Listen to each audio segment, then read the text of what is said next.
Saudara-saudari yang terkasih, kita jumpa lagi dalam Pelita Hati hari ini, Senin tanggal 4 Maret 2019, bersama saya Romo Thomas Suratno SC dari Paroki Cilandak, Jakarta Selatan, mendengar dan merenungkan sabda Tuhan, yakni firman Tuhan yang tersurat di dalam Injil Markus bab atau pasal 10 ayat 17 sampai dengan ayat 27.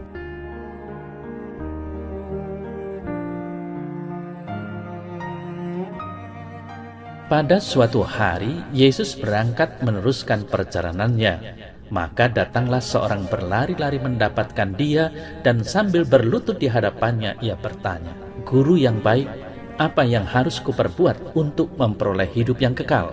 Yesus berkata kepadanya, "Mengapa kau katakan aku baik? Tak seorang pun yang baik selain Allah. Engkau tentu mengetahui segala perintah Allah. Jangan membunuh, jangan berzina, jangan mencuri, jangan mengucapkan saksi dusta, dan jangan mengurangi hak orang. Hormatilah ayah dan ibumu." Kata orang itu kepada Yesus, "Guru, semuanya itu telah kuturuti sejak masa mudaku." Tetapi Yesus memandang dia dan menaruh kasih kepadanya. Lalu berkata kepadanya, "Hanya satu lagi kekuranganmu. Pergilah, jualah apa yang kau miliki, dan berikanlah itu kepada orang-orang miskin. Maka engkau akan memperoleh harta di surga. Kemudian datanglah kemari dan ikutlah aku." Mendengar perkataan Yesus, orang itu menjadi kecewa, lalu pergi dengan sedih, sebab banyaklah hartanya. Lalu Yesus memandang murid-murid di sekelilingnya dan berkata kepada mereka, "Alangkah sukarnya orang yang beruang masuk ke dalam kerajaan Allah." Murid-murid tercengang mendengar perkataannya itu. Tetapi Yesus menyambung lagi, "Anak-anakku, alangkah sukarnya masuk ke dalam kerajaan Allah. Lebih mudah seekor unta melewati lubang jarum daripada seorang kaya masuk ke dalam kerajaan Allah." Para murid semakin gempar dan berkata seorang kepada yang lain, "Jika demikian, siapakah yang dapat diselamatkan?" Yesus memandang mereka dan berkata, "Bagi manusia hal itu tidak mungkin, tetapi bukan demikian bagi Allah, sebab bagi Allah segala sesuatu adalah mungkin."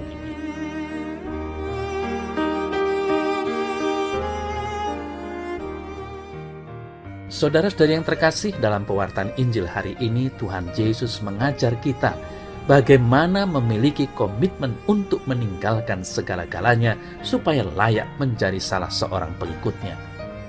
Dikisahkan bahwa ada seorang baik yang datang kepada Yesus yang sedang berada dalam sebuah perjalanan. Penginjil Matius mengatakan dia adalah seorang pemuda, Matius 19 ayat 16. Dan ia berlutut di depan Yesus dan bertanya, "Guru yang baik, apa yang harus kulakukan untuk memperoleh hidup kekal?" Markus 10 ayat 17. Saudara-saudari yang terkasih, Yesus tidak menjawab pertanyaan orang itu, tetapi mulai menuntunnya untuk memiliki kesadaran diri yang jelas. Yesus mengatakan tentang perintah-perintah Tuhan yang lazim diketahui orang Yahudi, seperti jangan membunuh, jangan berzina, jangan mencuri, jangan bersaksi dusta, jangan menipu, hormatilah ibu dan bapamu. Semua perintah Tuhan ini harus dilakukan dengan prinsip keadilan dan belas kasihan. Ini saja sudah cukup untuk memperoleh hidup kekal. Orang itu mengatakan bahwa ia sendiri telah melakukan perintah-perintah Tuhan tersebut, bahkan balik bertanya kepada Yesus, apa yang masih kurang yang harus dilengkapinya supaya menjadi sempurna. Nah, saudara saya terkasih, sekarang Yesus menawarkan kepadanya suatu cara baru dan pengalaman baru akan kebebasan sebagai pengikut serta meneladani Yesus sendiri. Yesus mengingatkannya bahwa kebahagiaan kekal itu tidak terwujud dalam kemampuan meninggalkan segala yang dimiliki, tetapi dalam upaya menjadi orang yang bebas supaya dapat menyerahkan dirinya kepada Kristus. Lebih jelas dan tegas, Yesus berkata, "Untukmu masih ada satu yang masih kurang. Pergilah, jualah apa yang kau miliki, dan berikanlah uang itu kepada orang miskin, dan engkau akan beroleh harta di surga. Sesudah itu datanglah kemari dan ikutlah aku." Ya, menjual segala yang dimiliki belum cukup. Hasilnya harus diberikan kepada kaum miskin. ini berarti Anda tidak punya apa-apa selain Tuhan. Itulah momen yang tepat Anda berjalan bersama Tuhan. Orang itu kecewa dan meninggalkan Yesus. Saudara-saudara terkasih, melihat reaksi orang ini, Yesus mengingatkan para muridnya untuk memiliki sikap lepas bebas dari segala harta. Sulit bagi orang yang mengandalkan kekayaan masuk ke dalam surga. Tentu, Yesus tidak mengatakan bahwa orang kaya tidak akan diselamatkan, tetapi sulit masuk ke dalam kerajaan surga.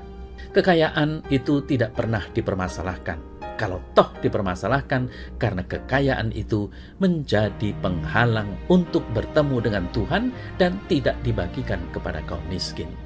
Kalau seseorang tidak merasa bebas dari kekayaan, maka dengan sendirinya dia juga tidak bahagia dalam hidupnya. Yesus berkata, "Di mana hartamu berada, jiwamu juga ada di sana." Matius 6 ayat 21.